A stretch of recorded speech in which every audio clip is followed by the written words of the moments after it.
Hello. বৃষ্টির দিনে একটু ইলিশ মাছ না হলে হয়?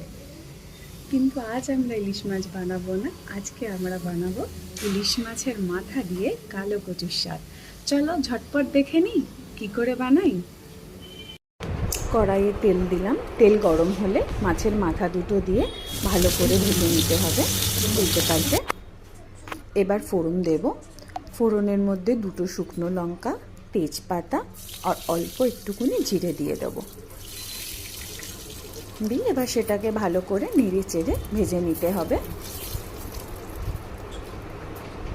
কিছু কুচনো নারকেল রেখেছিলাম, সেটা এখনই দিয়ে দেবো। এই তেলের সাথেই সেই নারকেলটাকেও আমরা একটু ভালো করে ভেজে নেব।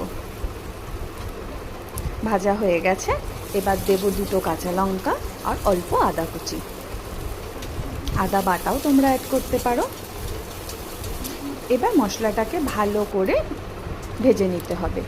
এবার কিছুটা পরিমাণ মতন হলুদ দিয়ে দেবো, একটু সামান্য জল দিয়ে যাতে মশলাটা লেগে না যায় কড়াইয়ের সাথে, দিয়ে ভালো করে একটু কষিয়ে নিতে হবে। কষানো হয়ে গেছে, এবার কিছুটা নারকেল কোড়া অ্যাড করলাম। কচুর শাকে নারকেল কোড়া দিলে কিন্তু খেতে খুব ভালো লাগে। ভালো করে মশলাটা কষানো হচ্ছে, দিলাম 1 চামচ জিরে গুঁড়ো।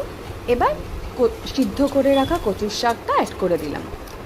এবার সেই মশলার সাথে কচুর শাকটাকে ভালো করে নেড়ে চেড়ে কষাতে হবে, একটু সময় লাগবে।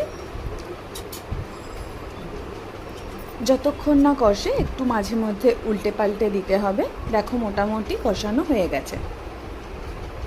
এবার পরিমাণ মতন নুন দিয়ে দিলাম, সিদ্ধ করার সময় অল্প নুন দেওয়া হয়েছিল।